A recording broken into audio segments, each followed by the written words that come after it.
Well, good afternoon, good evening, and for some of you, perhaps it's a good bit later in the evening.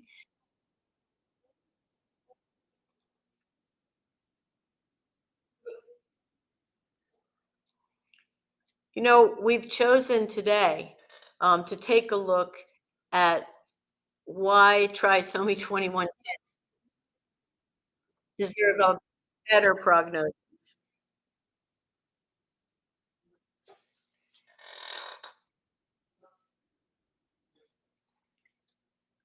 Well, first, I want to welcome everyone to the Institute and to say that we know many of you are our old friends. You know the Institute very well.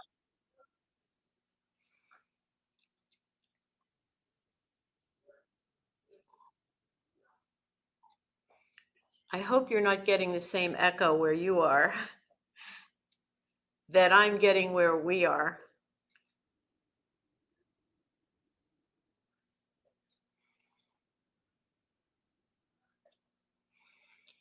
The Institutes for the Achievement of Human Potential have been here for almost 70 years, and we treat brain injury kids.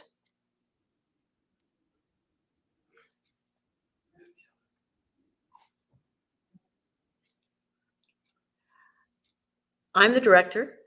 I've been the director for quite a while, over 3 decades.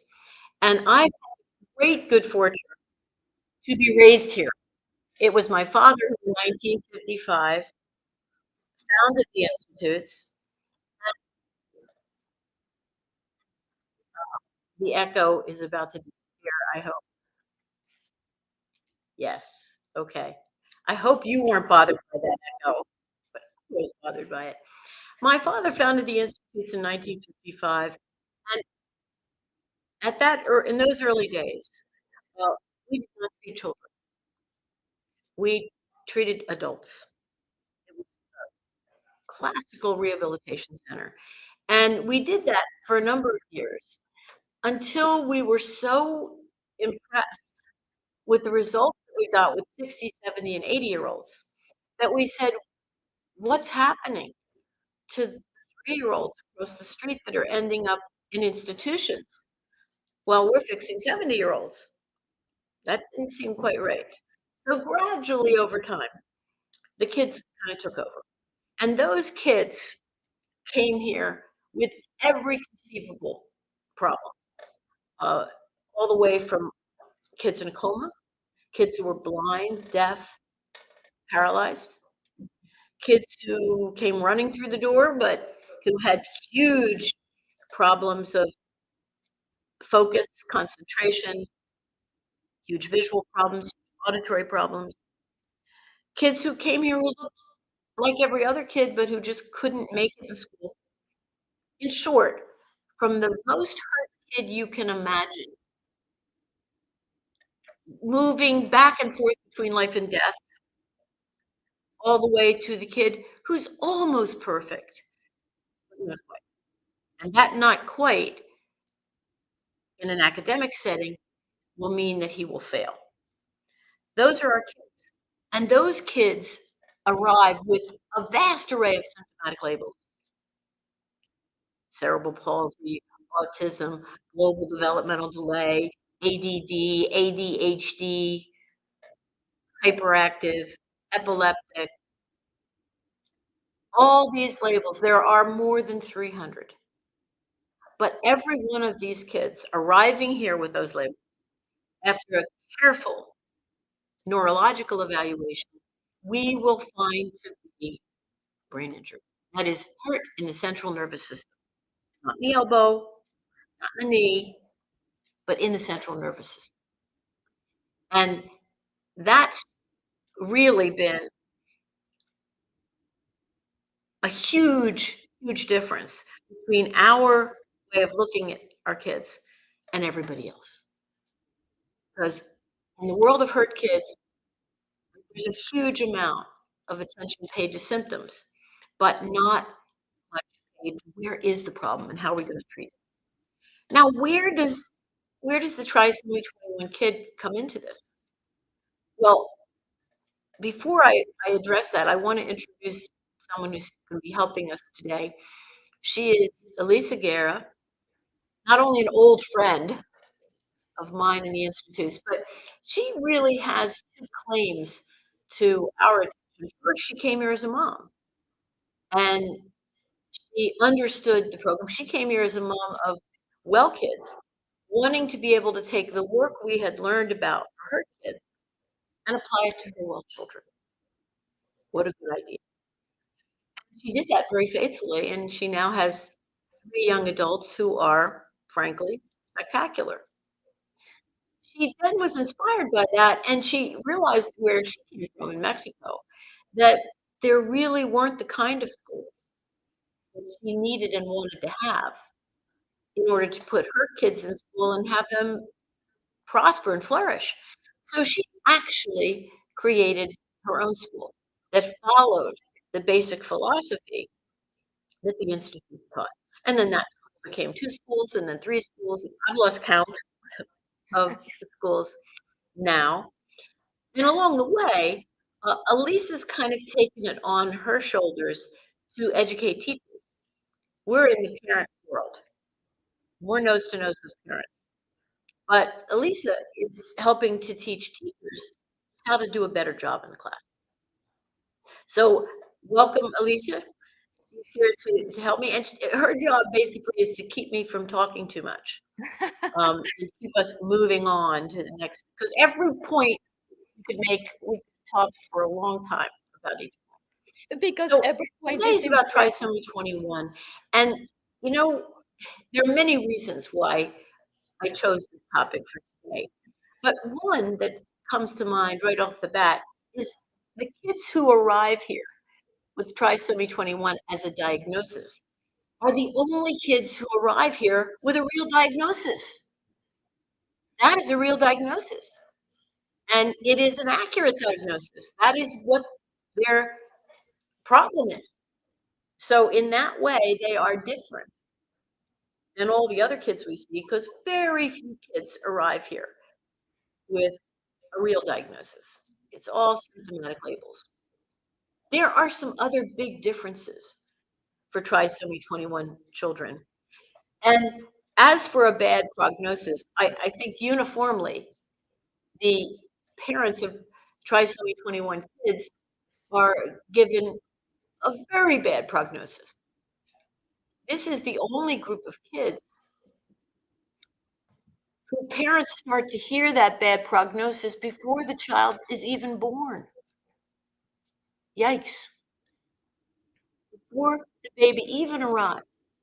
In fact, and I wasn't fully aware of this until a few years ago.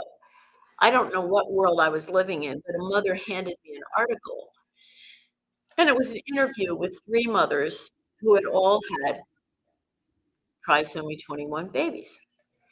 And they were simply telling the story of what happened from the time they were pregnant and they knew they were gonna have a trisomy 21 baby till the baby was born.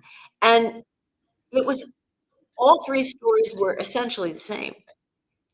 From the moment they knew they had a trisomy 21 baby, healthcare professionals all around, nurses, doctors, therapists, would come up to them and say, it's not too late to terminate this baby. And they were very clear with everyone to say, no, I'm keeping my baby. I have no intention of terminating this baby. And yet this went on and on, right up to a month before the baby is due, the nurse calling mom on the phone and saying, it's still not too late. I don't know what she was thinking.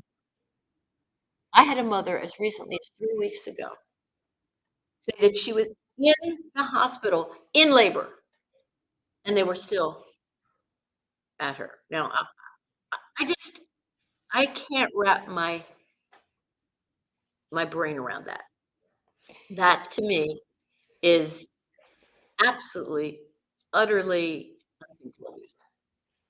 It is, and this is a story that we also hear, maybe not so much in Latin America, but of course, what you are referring to as giving the child a prognosis even before he or she is born. I could not think of a worse nightmare. I mean, this is an unborn baby who is already has a label to his neck. I would love to, Janet, first of all, to say that I am blessed and happy to be here at the Institute with you. You are there in the auditorium. I am just some steps away from you in the boardroom. But given that we are here in this place, that is a place of sanity, um, could you introduce us to your father and maybe the story of how we at the institutes came to begin treating trisomy 21 kids? Because it was not that we treated them from the beginning. No, no, it's absolutely true. And it would be virtually impossible for me to address this particular group of parents of these kids without first addressing the history with my father and what happened with trisomy 21 kids. Because if you go back in our history, we did not accept these kids on our program, in 1960. We did not, because we thought, well, they're a genetic problem. Mhm. We don't treat genes. We didn't treat genes then. We don't treat them now. We have no knowledge in that area at all. And so we did not accept them. It was, I think, inevitable that at some point, parents of these babies would find us. And of course they did. And the very first couple that came with their baby said to my father, please, will you accept our baby on your program? And my father said, we don't know how to fix genes. It's not what we do. And they said, you know about development. And our baby needs what you have. It can only help him. It could not hurt him. And they are telling us to put him in an institution. He's only a baby. Well, my father's answer was also inevitable, because you should know about my father. If you had to describe him in one word, I think you could do it. And it would be the word yes. My father loved the word yes, and he hated the word no. So he said yes to that family. And we evaluated that baby just as we evaluate every child we see. We measured that baby as we measure every child we see. And we outlined a very clear program, an intellectual program, a physical program, a physiological program. And as we sent every other kid home to get their program done, we sent that baby home. And it was not long before we had a second kid and a third kid and a fourth kid. I think we're up to probably half dozen trisomy 21 babies on the program. And my dad's medical staff started to give him a bad time. They said, we hear you're accepting kids with genetic problems, and we can't do that. That's not, we don't solve genetic problems. So my father listened to them patiently, and he said, well, I have to say to you, these kids, when we evaluate them on our profile, they look just like other midbrain injured kids. These are pretty much midbrain injured kids. And when we outline a program and they do it, they get results and they go up that profile just like the other kids we're treating.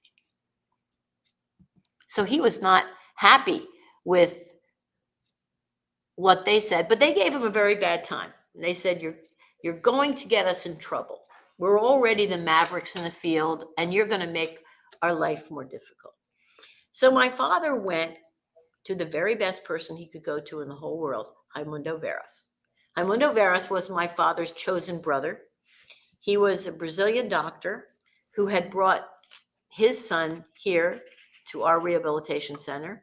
His son had broken his neck and was paralyzed from the neck down. We reevaluated him and said, we think it's not a total severing. We think we can get function back from the waist up. My father and that early team successfully did that. And his son was able to regain function. And, you know, the difference between being a quadriplegic and being a paraplegic is the difference between the ability really to have a life and Yes. to not have much of a life. So Raimundo was so grateful. He took his son back to Brazil. His son went on to finish high school, to go to university, to go to medical school, and became actually the medical director of the Institutes for the Achievement of Human Potential in Brazil, which Raimundo founded. So by the time this controversy had come up over the trisomy 21 babies, we had quite a beautiful institutes right in Rio de Janeiro. So my father said, Raimundo, I want you to do me a favor. And I know this story is true because I was sitting in the taxi with my father and Raimundo as we went to the airport, and they hatched this plot. And the plot was simple. He said, Raimundo, I want you to go back to Brazil, and I want you to accept 100 trisomy 21 babies on the program.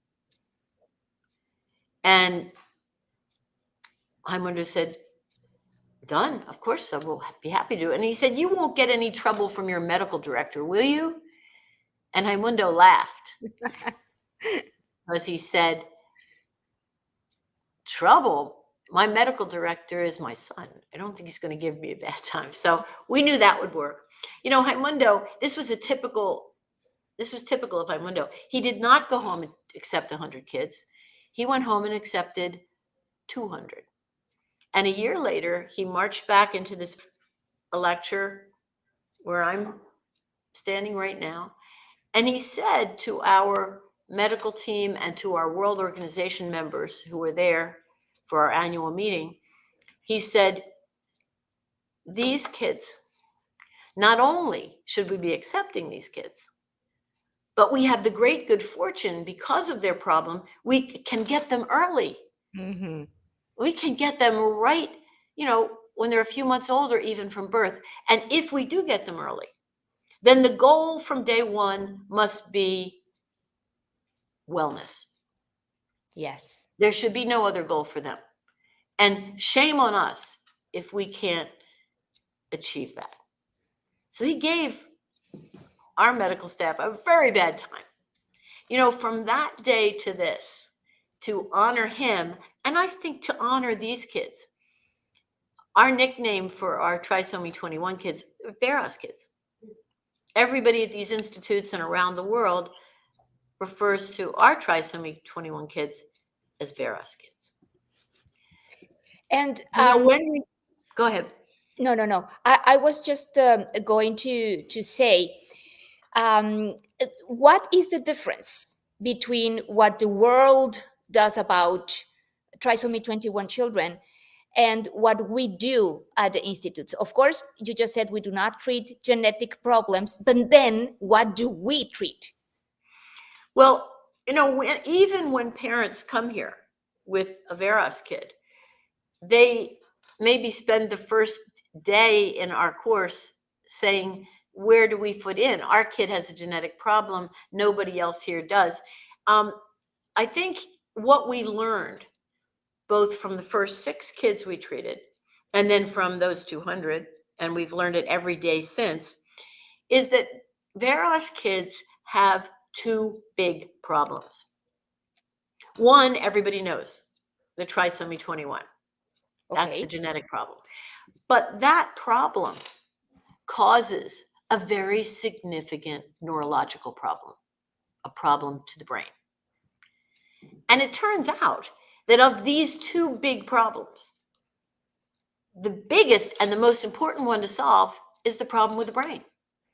Because if we fix that, we can get that kid moving up that developmental profile rapidly, and many kids assuming their rightful place side by side with their brothers and sisters, and looking as well as the next kid, if not better, because Do, our goals are high.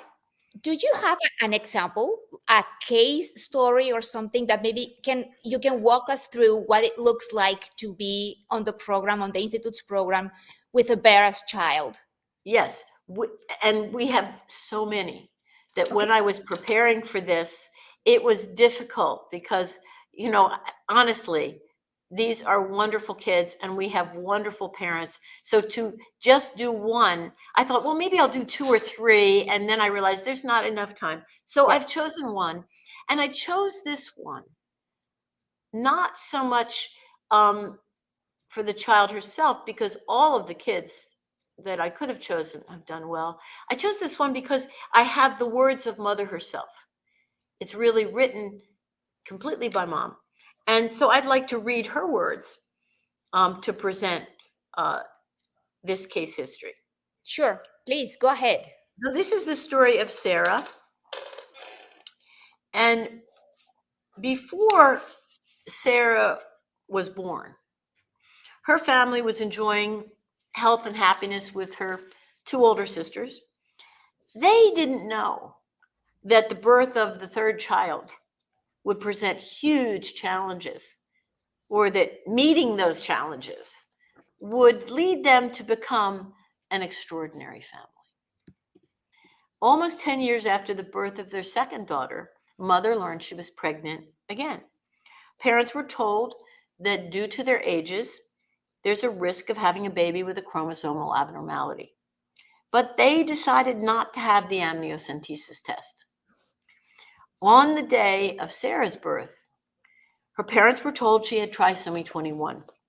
This was difficult news for them. Recalling the challenge they faced, mother writes, "We started to look for help and information to learn what we could do for our baby. We became very confused because every doctor had a different opinion and none of them had any answers. As time went by, we did see how our Sarah was not developing as she should. Even to feed her was a difficult task. A friend gave us the book, What to Do About Your Brain and Your Child. Everything became clear. We finished the book and said, this is what we've been looking for. Immediately, we began a program following the book. Very bright parents to read that book and understand it did apply to their girl. We went to the institutes in Philadelphia with Sarah when she was 7 months old, and then a really new life began. Sarah couldn't move by herself, even 1 centimeter. It was a tremendous moment when, for the first time in her life, she crawled 2 feet. We saw this with tears in our eyes and realized we were on the right path for her. Every month, Sarah improved. We began to see we have a child, not a problem. And with every visit to the institutes, we had increasing hope. In mobility, Sarah began to crawl, then to creep, then to walk, and then to run. We and Sarah's sisters made sure she made every goal that was set for her. She led us to understand the brain and human potential. And she led us to this island of hope at the institutes. To develop her mobility, we used tunnels and kittens and lots of love and encouragement. Sarah is 9 years old and running 5 kilometers every day. Mom is in great shape too, by the way. To develop her vision, Sarah began watching a spotlight on the ceiling and then big shapes. Eventually, she was reading big red words and phrases before she was even 2 years old. Before the program, Sarah's eyes crossed severely. Now her eyes are straight without any surgery. So you can see she has a severe convergent strabismus. Now her eyes are straight without any surgery. Very often they try to go in and correct this by nipping the muscles of the eye and pulling the eye out. This surgery does not work. 3 months later, 4 months later, the eyes will be right back where they were because the problem is not in the muscles. The muscles are normal. The problem is in the brain. She is reading commercial books and is well above age level in reading. She is fluent in Spanish and is learning English. Sarah began to write when she was only 5 years old. When Sarah was a baby, we had her hang on a bar. Now she brachiates on an overhead ladder, forwards, backwards, and twisting in circles. And that's no easy feat. Sarah began gymnastics when she was 4 years old.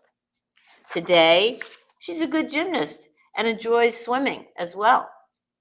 She's clearly above her peers physically. Sarah is a lovely girl.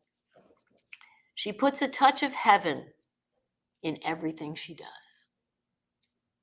She changed our family completely from being an ordinary family to being an extraordinary family.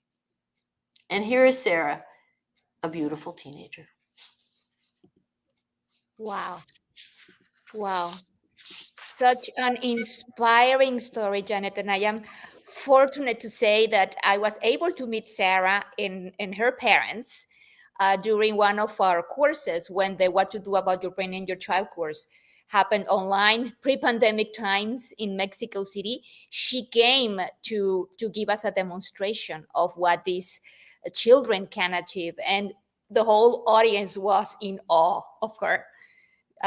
Such a beautiful and capable young lady.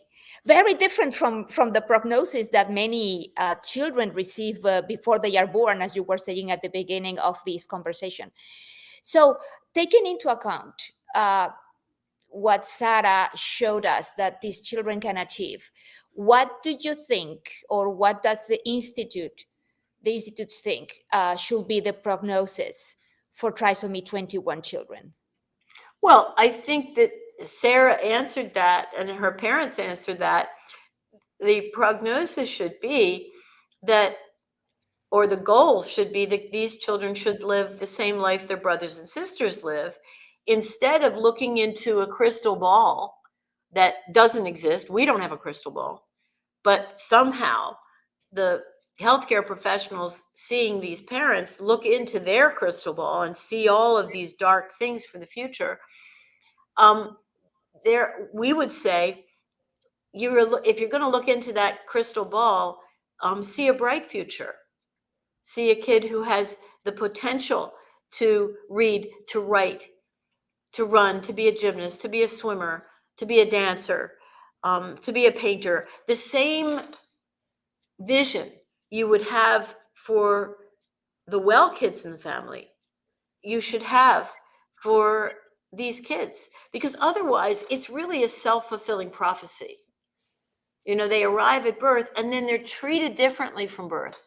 Yes. If you took the kid next to them in the hospital nursery, who everybody assumes is an average kid, and you treated that baby in that abnormal way, then that baby's not going to achieve as well as that baby should. So basically, it is looking at these kids with clean eyes and saying, yeah, they've got a genetic problem. And there may be other problems that go along with that. Sometimes The Vera's heart. kids have heart problems. Sometimes Mhm. they have specific physiological problems that you have to deal with, but their neurological problems are fixable. We have not ever changed a single gene in our history, but we've seen lots of Veros kids go to school, graduate from high school, get From a college. degree, Yes. live a real life. Yes. It's not just Sarah, of course. I have been very blessed to get to know some other kids in our program. I remember, for example, Ariel from Costa Rica. This is a young man that can speak 4 languages and works for IBM. And he's also a very active physically and has lots of friends. And there's also from Italy, Francesco, who I believe was the second person in his country with this label of Down syndrome or trisomy 21 to get his college degree in economics, no less. Yes. But anyway, this is such a hot topic, and our parents are so interested that we thought that we could make kind of a composite of questions with the most asked questions by Yeah, parents of a trisomy 21 children. So, Janet, maybe we can go to those questions now, sure. if you agree. And here we have the first one. Is nutrition an important factor for Vera's kids? We know, for example, for the so-called autistic, we kind of accept that that's important. It's the same thing with Vera's kids. It's very, very important for our Veros kids. And luckily, we very frequently get our Veros kids right at birth or in the first 12 months of life. So we have the opportunity to make sure that that baby is going to be on breast milk, not formula, because dairy is particularly hard on Veros kids.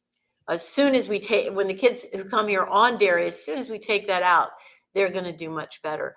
We also found that there were certain supplements that were particularly helpful to our Veros kids. And vitamin C occurs to me because I remember, now going back 25 or 30 years, we did a small study on vitamin C and the different types of children we were treating. And we were surprised to see that the need for this supplement in very young Veros kids was quite a bit higher than we thought it was. So yes, we certainly want to get our Veros kids on a very good nutritional program very, very early on. Another aspect of doing that as quickly as possible is that our Veros kids, just like all kids, are very good at running the show. And they're particularly good at running the show when it comes to food. So they can be very dictatorial and intimidating to an intimidating degree. And mothers end up, you know, blending their food until they're 5 years old and things that it's not needed, but the kid has really bulldozed mother into these things. So the earlier we see our kids, the sooner we can make sure that doesn't happen. And here is another question that you kind of already answered, but I want to touch it again because it's so frequent. And that question is, what is the single biggest problem for Vera's kids? Well, I don't think there's any question that the answer is respiration. Vera's kids do not have good breathing. Their breathing is shallow, their breathing is immature, it can be irregular. So, from the moment a Vera's kid arrives here, we are addressing that issue of building a big chest, getting that child crawling and creeping and walking and running. Anything we can do to get active respiration for him and oxygenation for the brain. These are very powerful tools in the toolbox for the Veros kid. Great. And I love to revisit this idea that we propose at the institutes, that of course the structure of the body, including the lungs, is it's a product of the function that we give those lungs. Function determines structure, and maybe we will have time to go back to that idea some other time. But now I want to go ahead to the next question. Are all Vera's kids alike? If they have the same genetic problem, does it mean that all of them have the same symptoms and get the same treatment?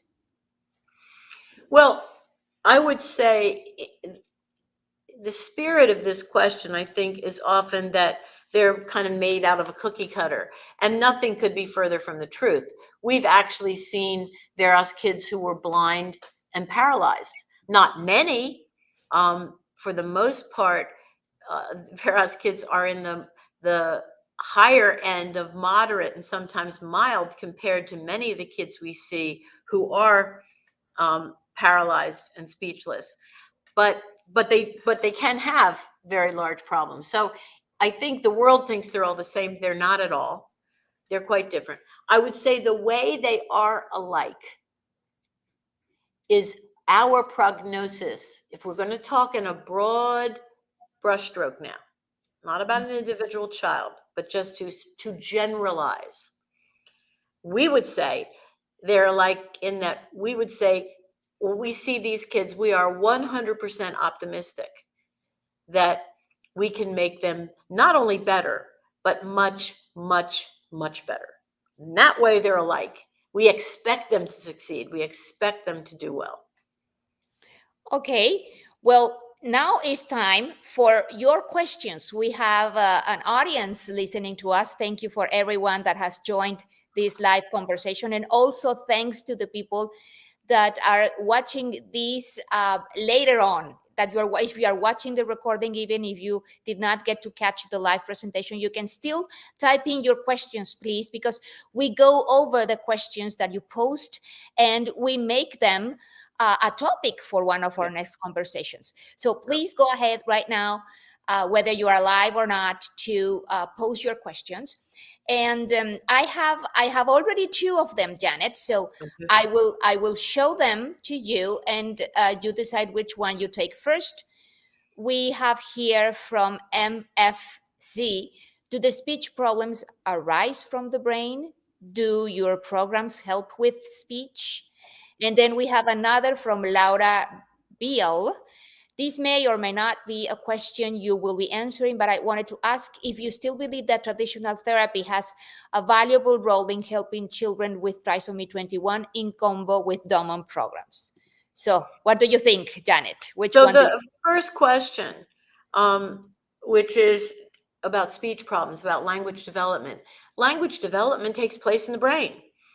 And if the brain is injured, then, and we can make the brain better, is it going to change language development? Of course it will.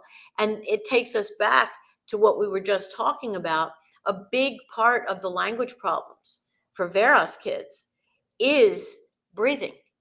You know, this is, again, we would say the world looks at Vera's kids kind of upside down. They see kids who can't speak or who can't speak very well. And they say, well, he's not very bright. You know, he's got problems. You know, if we're talking about the brain, the world would look at him as a cortical problem, more problems in the cortex. We found just the opposite. The problem is lower in the brain. It's not intelligence, it's breathing. If you can't breathe deeply, if you can't breathe regularly, then you're going to have a lot of trouble with speech. When you do talk, it might not be very clear. It's a much greater effort to talk. And you're probably not going to want to talk as much because it is such a great effort. So as soon as you start fixing those respiratory problems, as soon as you get better oxygenation for the brain, then you see speech start to change. And of course, it doesn't hurt that at the same time you're teaching that little Vera's kid who might be 10 months, 14 months, 20 months, you're teaching that baby to read. So you're putting language in. And you're putting it in a very clear, precise, discrete way and building a sophisticated vocabulary. So when he does speak, he is pretty sophisticated in his speech. Well, This, questions are popping around. Of course, we still have Laura's question, no, but you want to go ahead, or maybe I show you the other two questions that well, are hold arriving. on, and I'll do Laura's. Okay. Again, it is our experience of many years that the conventional treatment that exists is designed for the periphery.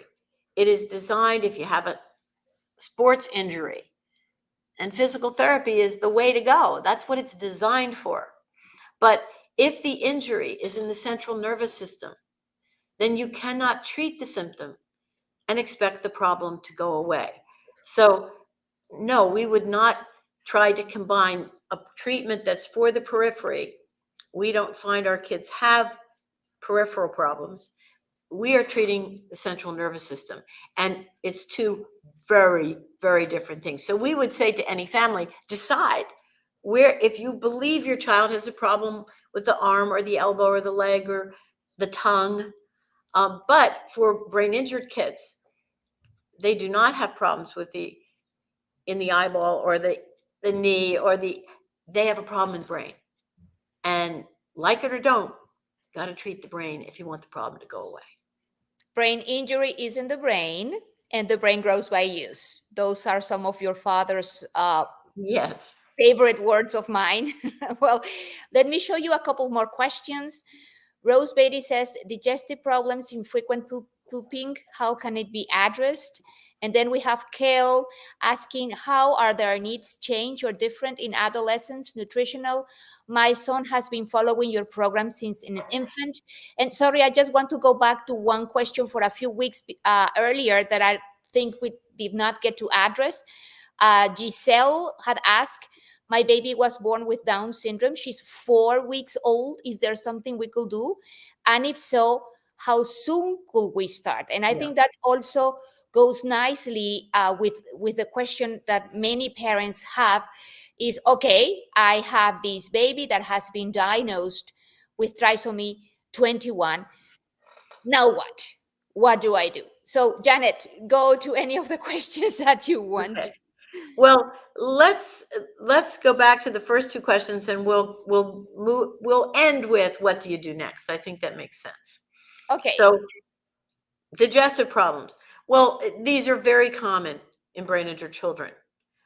It's a very rare brain injured child who doesn't come through the door here with some kind of digestive problem. And again, we would look first at the diet.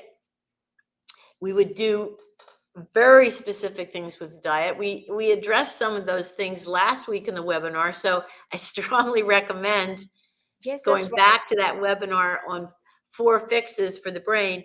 Those 4 things will help a Veros child very, very much, and you may get a big change in constipation. And of course, you saw with Sarah's program, we immediately got her on her belly, we got her crawling, and she did as much crawling as possible. Do you think that's going to change her ability to move her bowels? Of course it does. So I would say those 2 things are really big. But if you didn't see that webinar last week, I really recommend those 4 items that we talked about last week because they'll really help you. Yes, the last week's webinar was solely on nutrition, and of course, this is a huge topic for digestive problems. Kale's question is up now. How do their needs change or are different? Well, again, it really depends on where a child is in his development on our developmental profile. If we're looking at a kid who has really graduated from our program, he's already neurologically at the top of the profile, then I don't think his needs are going to be any different, really, than any kid of his age. It might be that he has to be more careful about his diet. It might be that he has to really keep a good physical program all the time. We recommend that for all of our graduates, whether they're Veros kids, whether they're midbrain injured kids, posterior cortical midbrain, regardless of the etiology or the area of injury, it's a good idea to keep a good, clean diet, no junk, no sugar, low salt, good hydration, which is and for a everyone. consistent physical program, which is what everybody should be doing. But I Yeah, think for a herd kid, for a Veros kid, you know, you're going to need that discipline your whole life. That's a good discipline to keep in your whole life. I think that if the child is an adolescent and still has very large neurological problems, then I think a program designed to knock off those problems one by one is going to be very important. Very important. yes, we cannot say that everyone's the same because, of course, even though they have trisomy 21, you said it before, it's not a cookie cutter kind of thing. Every child needs its their own diagnosis and program. I think that we can go to Giselle's question now, which sums up nicely Oh, what do we do next. But of course, parents, keep your questions coming. As we said before, even if we do not have enough time to get to your questions, we still might. But even if sure. we do not have time, we will always use your questions in upcoming conversation series. So please don't be shy. Pop your questions now. And we go to Giselle's question. What do I do next? Well, it's absolutely the right question. And beyond a shadow of a doubt, the best thing for you to do when we're all done here this afternoon, we're going to give you a link, and that link will take you to a Calendly calendar where you can find a day and time, and we hope sooner the better, so that you can schedule a telephone conversation with our staff. Now, you're going to talk to Jackie Johnston. She's a mother of a brain injured child herself, and who successfully took her kid all the way. And she can answer a huge number of your questions. If you have clinical questions, she's going to put you in touch with a highly experienced child brain developmentalist to answer those questions. Let me say to you what I hope will happen after you have that conversation. That's the first thing to do, and I would do it sooner rather than later. We have two courses that are of the greatest importance for our Veros kids. The big course is what to do about your brain injured child. And that course is our oldest course, our most important course. And the sooner parents get to that course and take, that's online now. So you used to have to fight your way into the Valentine Auditorium. Now you can get into the Valentine Auditorium right from your living room, which is a wonderful thing. And, you know, we're thrilled that we can do that. So I would say that's the big goal, to get into that course as soon as possible. But for our parents of Veros kids, we created a course. Actually, we did this course in China. We used to do it in Singapore, Tokyo. I don't know why we didn't do it here, but we didn't. For at least 10 years, we did this course in those countries. And this was a course for newborn babies. And it taught mom exactly what to do from the moment the baby's born until the baby's 12 months old. Literally, and it has a beautiful kit of materials that goes with it, a beautiful book. It's virtually a textbook called How Smart Is Your Baby? And it's really an owner's manual for a baby is what it is. So we did this in China, but why we didn't do it here, I don't know. When COVID came along, we got the bright idea, let's do it here as well, and let's do it online. And that's what we do as frequently throughout the year. And this course is only 8 hours. That's a very short course for us, very short. And here's a funny thing that happened.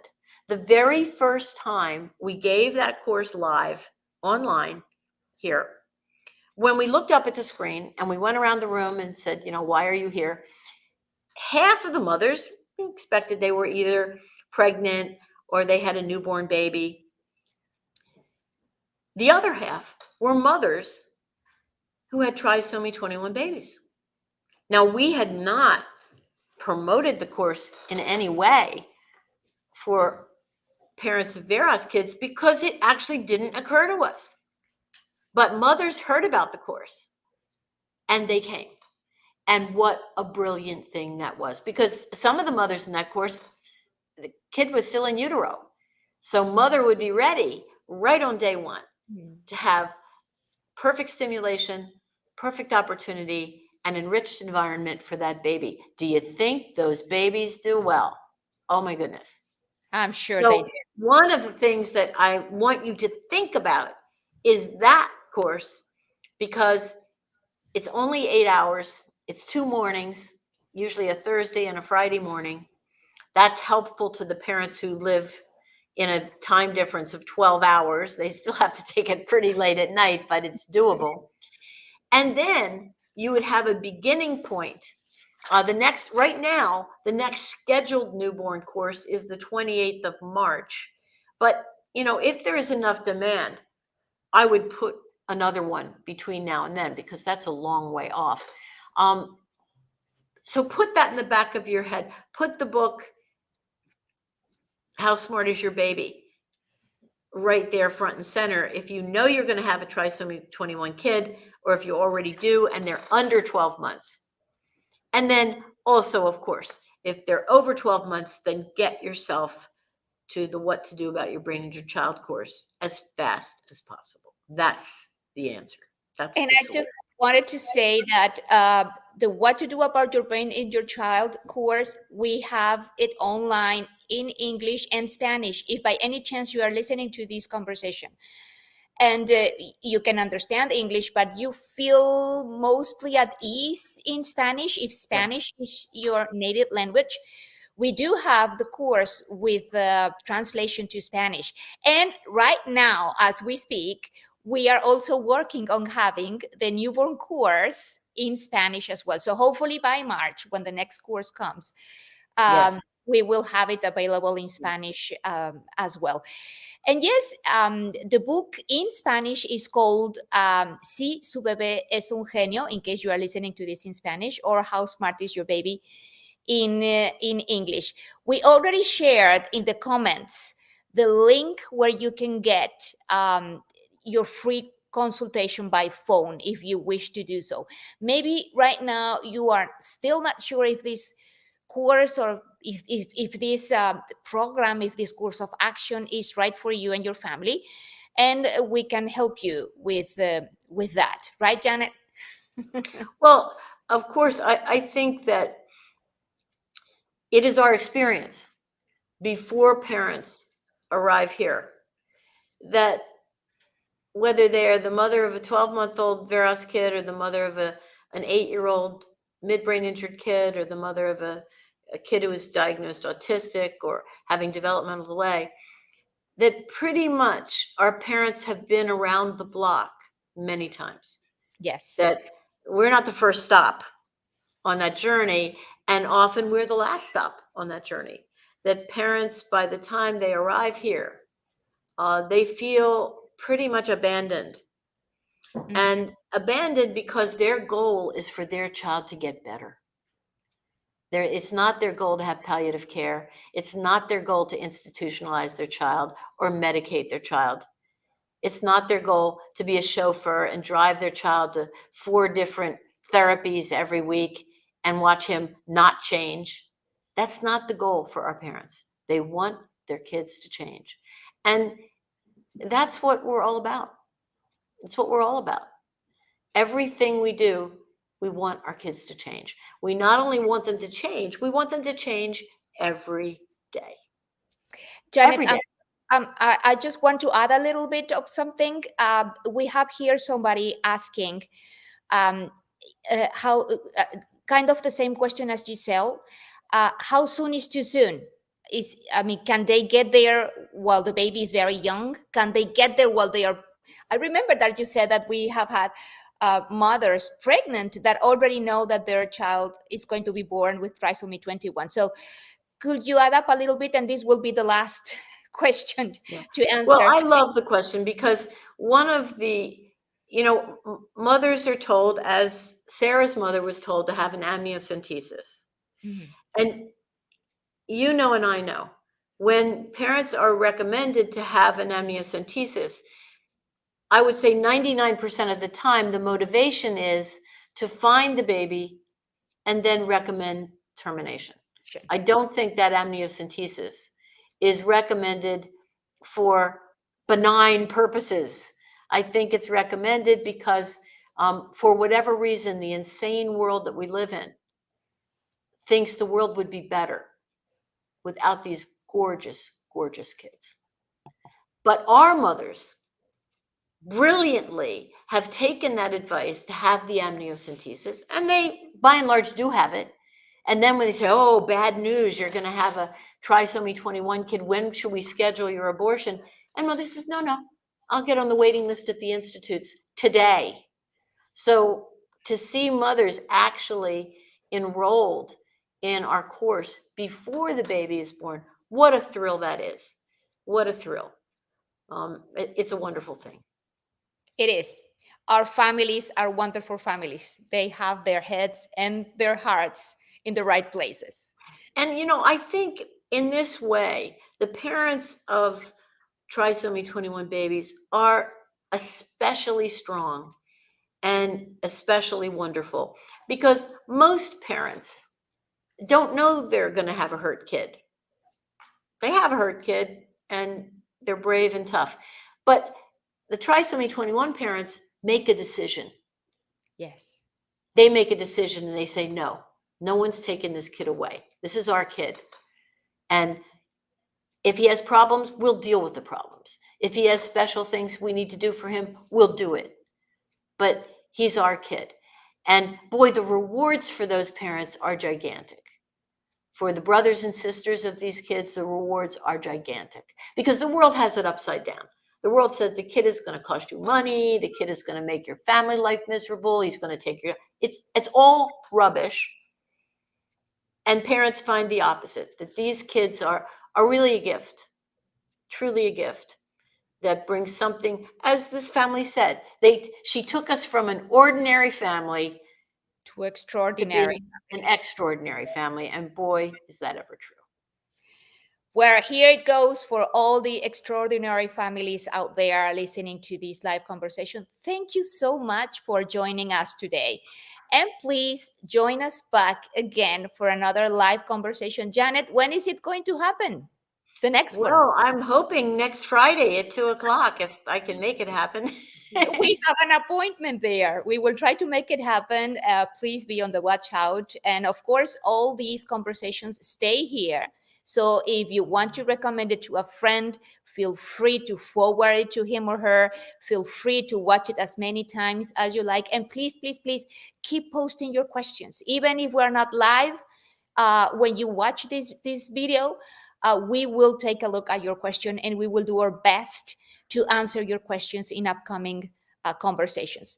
Janet, you have the last word to say goodbye to our families. Well, I hope it's not goodbye. I hope we're going to be seeing you again. And your feedback is critical to us. There's nothing you could tell us that we don't want to know. And your proposals, your suggestions, we will incorporate them into our future webinars.